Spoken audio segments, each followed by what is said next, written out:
Welcome to our very first episode of Arctic 360's Breaking the Ice. We are really excited to get this going. My name is Paris. And my name is Rebecca, and we are your co-hosts. This week, we had the opportunity to speak with Debbie Atuk and Clint Davis about Indigenous Development Corporations. For our listeners who may not know, Indigenous Development Corporations are economic and business development arms of an Indigenous government.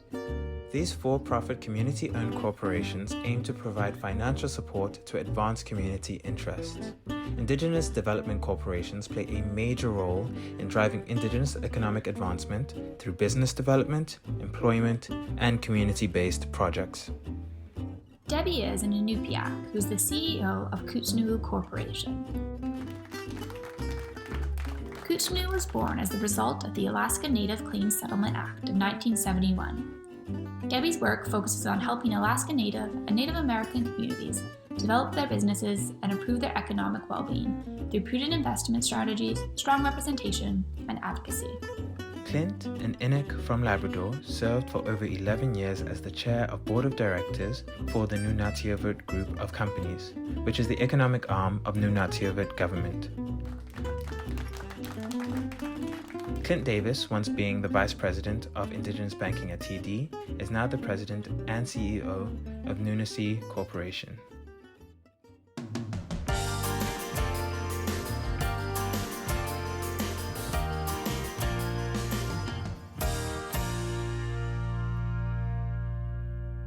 I think a great way to start is just if you could both tell us a little bit more about your respective corporations and how your corporation sort of differs from maybe what could be perceived as a more traditional corporation or a regular corporation. Just by way of introduction, my name is Debbie Atuk. I'm originally from Nome, Alaska. I was raised in Nome and Anchorage. My dad is Inuit. It's a group of people from the village of Wales, or Kingagin is how we say it in the Inuit dialect, which I've been studying with my dad for the last couple of years. I have been working in the world of Alaska Native corporations, business development with tribes for the last few years, pretty seriously for the last, 7 or 8 years now. Prior to this, I've worked in finance, I've worked in independent film, and have had work in startups on the East Coast. So last year I was working on a big project for a private equity fund that the Alaska Permanent Fund Corporation has instituted. They have begun to do direct investment within the state with a dedicated fund for private equity. And they were looking for an in-state manager, and I worked with a fellow Native American from a tribe down south who has experience with investment advising. We brought in a team that got one of the mandates. They split this mandate into two. So there's $200 million of dedicated funds for private equity investment in the state of the state's money. So and it's the first time they've ever done that. That led to me having the opportunity to get a job here in Juneau, where I am now. I work for a corporation called Kootznoowoo. Kootznoowoo is a Tlingit word, and it means fortress of the bears. The people of the village of Angoon formed this corporation under the Alaska Native Claims Settlement Act. And these corporations, the Alaska Native Claims Settlement Act created over 200 village corporations and 13 regional corporations, which are similar to corporations, any for-profit corporation, in that they are profit-seeking, but they have an inherent social mission, which makes them very different. Their shareholders are they were all originally Alaska Natives. These were corporations that were formed to transfer land and wealth to the Indigenous people of Alaska as a way to, and I quote, extinguish all land claims of the Indigenous people of Alaska. So corporations the state was basically divided up into 13 regions, and then within each region there were village corporations associated, and there are these complicated relationships between these corporations because within a region, a village corporation will have surface rights to their land that they received in transfer, and the regional corporation will have subsurface rights, which can sometimes work together, but sometimes they can become at odds. So not to take things off too far of a tangent, but just to say that Alaska Native corporations have I think, a twofold mission, and that is to be, maybe threefold. They're profit seeking. They have to maintain an existence in perpetuity to keep the lands. They're stewards of the lands that were received in INCSA. That's what we call the Land Claims Act. That means that we're always looking for ways to continually innovate. We can't ever let this corporation go under, whichever corporation it is, because they all have land associated with it. And there are accommodations within the Act, actually in the amendments in 1991, for when that might happen. But the goal is to always keep these corporations active and affluent enough, ideally to be paying dividends out to their shareholders, but at the very minimum to always exist to be holders of the land. Yeah, and we'll circle back to the topic of shareholders, but Clint, if you would like to answer the same question about your corporation and your background and your trajectory. Sure. So I'm Clint Davis. I'm an Inuk from Labrador. So Labrador is on the east coast of the country. My community connection is to Nunasi, which was the last Inuit land claim to be settled in Canada, and it was settled in 2005. I was born in Goose Bay, which I like to call as the capital of Labrador, which is a town of like 7,000 people. But my dad is from the Inuit community called Rigolet, which is the most southern community of the region. Prior to being the CEO for Nunasi, I was the chair of the Nunasi group of companies, which is an Inuit Development Corporation for Labrador for about 11 years, overseeing our investments in a variety of different industries, ranging anywhere from construction to retail to transportation, marine, as well as fishing and so on. My career has been, even though I'm a lawyer by trade, I went back to school and had a focus on business and the interaction between business and government, as well as with a focus around finance. And so I headed up Indigenous banking for two major financial institutions in Canada. First, the Bank of Montreal, and then secondly, as Vice President for Indigenous Banking at TD Bank. Sandwiched in between that, I was the CEO of the Canadian Council for Aboriginal Business, which is a nonprofit and essentially a chamber of commerce for Indigenous and non-Indigenous business to come together, collaborate, and identify opportunities to create value. So I've been involved in Indigenous business issues. I've served in the federal government as a senior advisor to two different cabinet ministers. So I have an experience around the public sector, the nonprofit sector. I joined the nonprofit sector in 2008 when our revenues dropped by about 35%, but then also in the private sector, and certainly with a huge focus on Indigenous business. I joined Nunasi about a year ago. In the next couple of days, it'll be a year, just prior to the pandemic. Nunasi is a unique corporate structure for Inuit business and Indigenous businesses and development corporations across the country. Nunasi was established in 1976, so it's the oldest Inuit Dev Corp in Canada. And it was established as a way to create a mechanism to ensure that Inuit would be able to participate economically, financially, entrepreneurially, in activity that was to be expected through the resolution of land claims.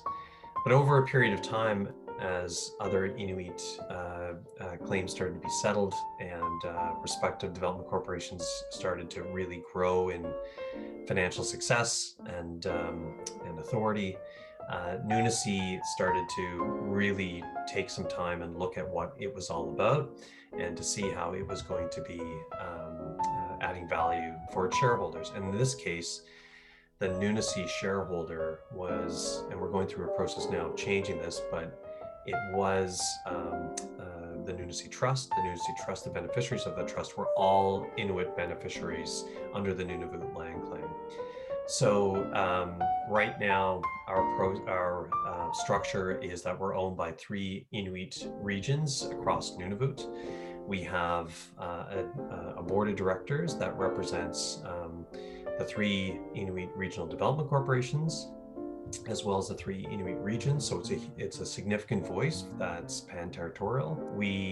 I've been brought on board to assist in the process to really refocus Nunasi and really provide a laser approach to the industries that's going to participate in, to ensure that it is adding value and not crowding out the activity of the other regional dev corps. So we just had a new strategy that was approved by our board in December. And for the next 3 years, that's what we're doing, is building out a team and embarking upon the execution of that strategy. So, Nakumek. And so both of you guys had mentioned the shareholding structure within both of your corporations. Clint, you also mentioned trustees. And so we were wondering if you guys could elaborate on who are the shareholders specifically in your corporations, and, you know, what is the structure, and if, because there are notions of like birthright shareholders. It's a really unique aspect of Indigenous Development Corps that we want to understand a bit more. Debbie, go ahead, because you have a very unique structure. Actually, it's intriguing. Yeah, this is an interesting opportunity to have this conversation. I have to say that I knew zero about these development corps, dev corps, as you call them in Canada. So I'm taking notes. You may have noticed, because I want to make sure that if anything comes up that we're not doing, that I can capture it. So I forgot to mention that I'm actually on the board of directors for the Bering Straits Native Corporation, which is one of the regional corporations. So I serve as the treasurer on that board. I'm on the executive committee, and I'll speak from that perspective. So with that corporation, we have nearly 7,000 shareholders, which is quite a few more than when the corporation was established. When it was first established, everyone was required to have been born on or before December 31st, 1971, right? So there are people like in my family, my youngest brother is not a shareholder. Since then, the act allowed for every corporation to create new classes of shares, as of 1991, and some corporations have done that. I think it's the minority. What's happened is there's been, shares get passed on, and they can also be gifted. So it's not necessarily the case anymore that the shares are 100% owned by Indigenous people, or in our case, Bering Straits is actually a pretty diverse corporation. We have Inupiaq, Yupik, and Siberian Yupik people in our who have traditional lands in our region. So we have at least 3 different major languages and many dialects that are spoken. But our corporation is no longer solely owned by Indigenous people. When somebody who is non-Indigenous receives shares through either through inheritance or through, I don't think you can even gift. I think you can only inherit if you're non-native. And then I believe you're not allowed to vote those shares. So the corporation structure is we're owned by primarily Indigenous people or descendants of Indigenous people. The corporations elect a board of directors, and then management operates most of the corporations. Some of the corporations have become so small, if they didn't have the opportunity to develop, or maybe they did develop and then they've shrunk since then. Some don't actually, there's a few that don't actually operate anymore. But primarily the corporations are run by management, and management reports directly to the board. So in my role at Kootznoowoo, where I'm the president and CEO, I report to the board, and we have quarterly board meetings. So our governance structure is through corporate bylaws, and then any actions that the board takes. Okay, so do you find that your structure keeps the corporation almost insulated from voices that might, for a lack of better words, like non-Indigenous people having increasing sway or anything like that? No, absolutely not. It's taken 50 years to get the corporations to where they are now. I'm going to generalize, right? So this isn't true for every single case, but in general, these corporations were stood up without any prior experience with capitalism.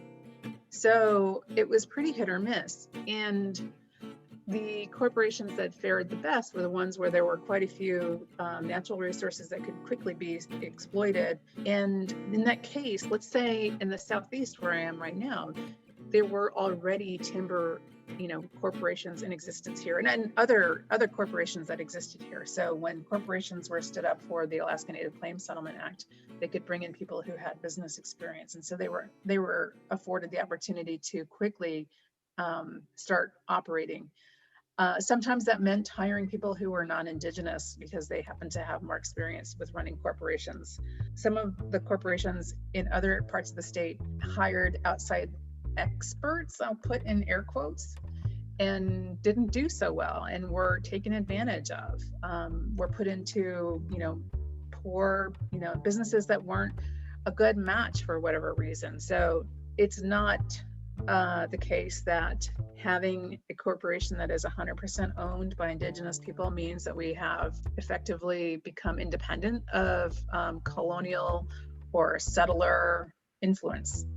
We borrow heavily. I mean, to this day, right now where I work, we have excellent consultants that we hire and work with who do mean well and do have the best interests of the shareholders. We do a good job of vetting the consultants that we work with, and that's our intention anyway, right? But in the past, it hasn't always been that we've had the best people in the state of Alaska working for the best interests of the shareholders. A lot of times you end up hiring people who say one thing and do another, and their best interests are their own interests. Thank you so much for clarifying on that. And yeah, Clint, what is the shareholding structure for your corporation? So historically, we've had a trust, a Nunasi trust. So we had trustees, of which I'm one of them. And there were individuals essentially representing the regions and the interests of their respective citizens or beneficiaries ultimately. So the beneficiaries of the trust were, as I had mentioned before, the beneficiaries of all of the Nunavut land claim.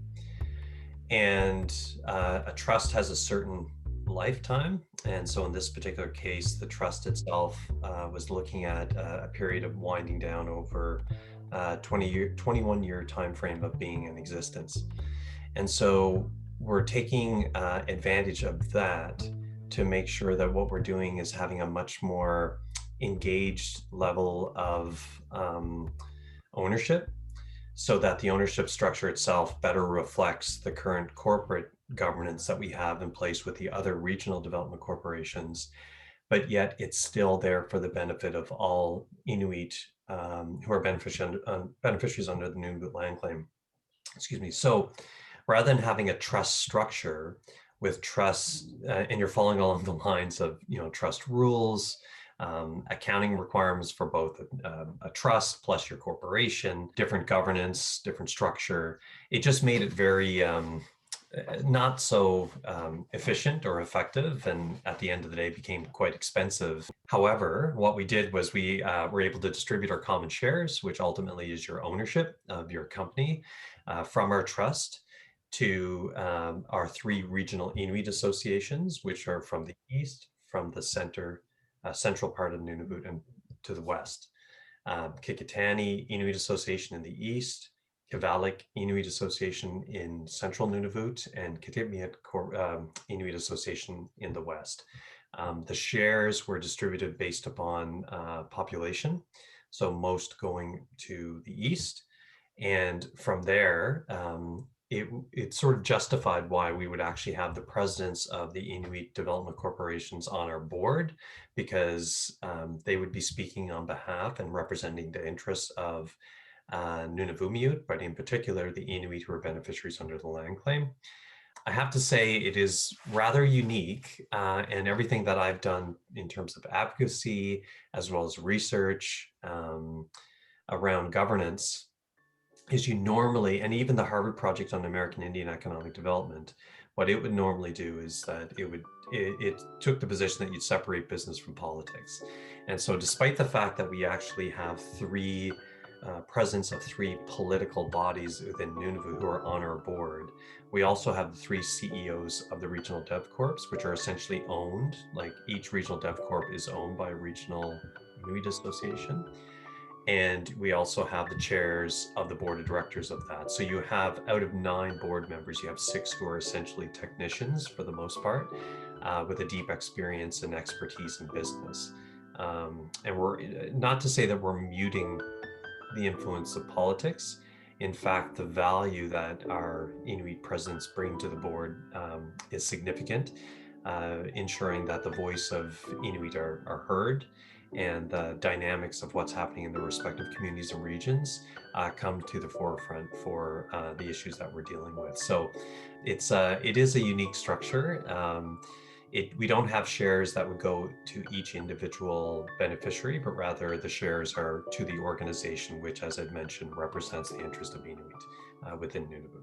Well, that's incredibly interesting. I think, the relationship between government and business is a very pertinent topic for this, and also the history of the state interacting with these Indigenous communities, as sort of Debbie touched on, is incredibly interesting. And I think there's a lot of sort of historical legacy that definitely we see until today affects sort of our understanding of it. So I appreciate both, and I'm very grateful that we have two different perspectives from two different geographical locations, so we can learn more about sort of the Canadian approach and the American approach and how that all works out. But Clint, I sort of wanted to ask you more about what you were ending off with there, about does this sort of unique model of Indigenous Development Corporations pose any particular challenges of note? So I mean, there's logistical challenges, right? So we represent all of Nunavut, and so there's always a challenge for getting people together at times, and we don't have the greatest infrastructure. I mean, these are just issues that I think anybody who represents either a national organization or a pan-territorial organization, they experience. And so it's a big old territory being Nunavut, representing almost 1/3 of Canada's landmass, and 25 communities, right? So the logistics of it can be a bit of a challenge. It's a larger board, so about 9 people on the board. As I'd mentioned, some of the other DevCorps usually between 5 to 7 people. So you actually have, arguably you can say it's a little bit more nimble decision making, but to be quite frank, since I've been here and we've had 4 board meetings, I don't think people are really concerned about making a decision. They make the decision and they move on, which is pretty effective. And I don't see the political influence any more than what I see in my role on other boards. So I'm on the board of a chartered bank in Canada, and it's a federally regulated industry. And so we don't necessarily talk big P politics, but we talk about the regulatory environment. We talk about, the relationships we need to forge, the requirements we need to meet, and it's all within the context of public policy and government. And so I find my board does the same sort of thing. No one is, pushing me to hire somebody because they're a brother or whatever. Like, nothing like that happens.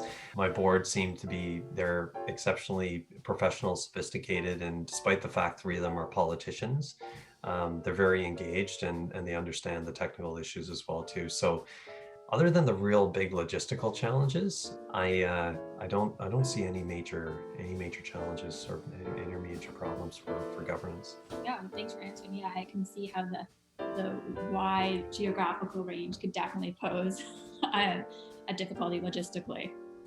Debbie, do you have anything that you could add to that? I think we have slightly different situations. I feel like from listening to Clint, we have a scale. We have a difference in scale. Yeah. Is that right, Clint? Yeah. You're like 100,000 you're dealing with. Yeah. And at the most, in my experience with Bering Straits, we don't even have 10,000 yet that we're dealing with. So 10,000 members, you mean, or? Mm-hmm. Oh yeah. So no, we're not 100,000, so it's more like 36,000, but quite a bit bigger. So in theory, right now in investment circles, one of the big topics, and this comes up from time to time, it's not new, but the ESG, right? So in theory, we have 50 years of experience of these for-profit corporations that are, by their nature, those are very important. The protecting the environment, because these are our homelands.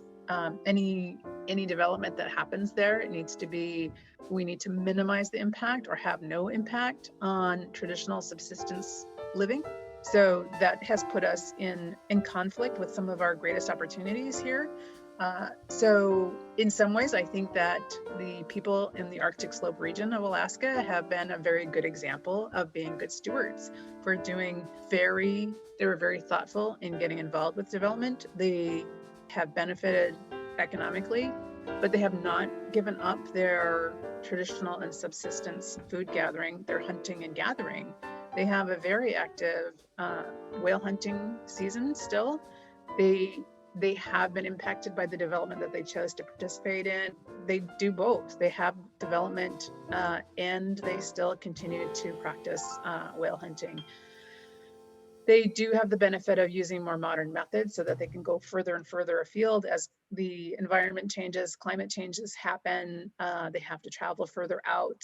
So technology is helping them with being able to pursue that. But I feel like we should be the very model of ESG. Whether or not we are, that remains to be seen. I do think the Arctic Slope region is a good example of being able to have do development that is extractive and to still maintain healthy animal populations that we depend on for our food sources. The caribou migration happens year in, year out. I worked in the Prudhoe Bay oil fields in the 90s for about 3.5 years. I saw it with my own eyes. The development there has been very, very responsible. And it's, I think, thanks in no small part to the Arctic Slope Regional Corporation and the village corporations there, like Utqiagvik. I think the village corporations, in particular, they work really, really closely with the community. So what could you say about how this model could work for other for-profits more generally? I think the activism, having a sense of ownership, that's something that I would like to see happen in larger society. So for instance, when there were some protests going on around the Dakota Access Pipeline. So I'm neither for or against the Dakota Access Pipeline. It's not in my area. I don't like to take stands on other people's traditional lands. I respect their choices. That was a choice that the people there made, right?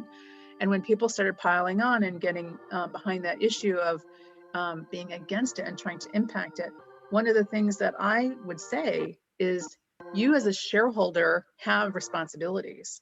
I feel that as a shareholder in my village native corporation, which is the Village Native Corporation of Nome, it's called Sitnasak, and as a shareholder of Bering Straits Native Corporation. I feel that because we make a decision in what businesses we get into, and there are consequences.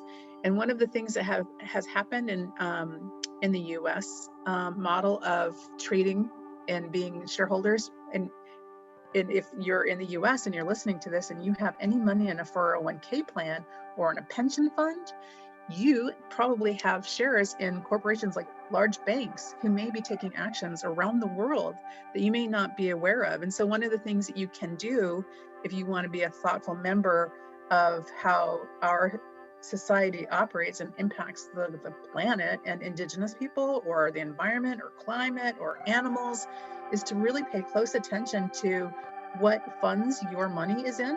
Because even if you only have a little bit of money in a fund, in the aggregate, you're part of a very important part of what is driving everything that's happening in investments globally. We collectively, we fund and we drive what people like Fidelity is investing in. And people, I think, need to be more thoughtful about that, not to just go, oh, it's that time of year. And I'll speak for someone who, I don't have a 401k program where I work now, but I have been in this situation in the past. Oh, it's that time of year again. I just fill out this 401k program. I don't know where my money is. What does it have to do with me?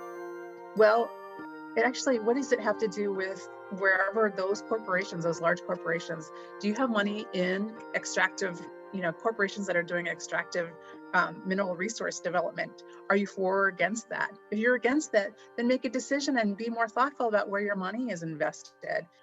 You mentioned the relationship that we have with like financial institutions, and so I wanted to direct this question to Clint. Having been in that world, we've been having conversations, and we're learning that financial institutions are boycotting the Arctic within the context of ESGs. and what they're doing are using ESGs as a way of justifying or like morally explaining the reasons why they're removing investments from the Arctic. And so we were wondering if you had a more personal or more like intimate understanding of the situation, and if this is the case. So I think some of these international financial institutions primarily view the Arctic as a park. I think they view the Arctic as a place where nobody lives. And if they do, that we're so primitive that we've been surviving off the land for thousands of years. So why would you want to be interested in any development that would happen within those regions? I think it's a very short-sighted view. I think it's a view that is driven more by social media platforms and popularity, as opposed to really taking the time to understand what that region is, who lives there, what the goals and aspirations of the region are, and how much of an asset that region is to the entire planet.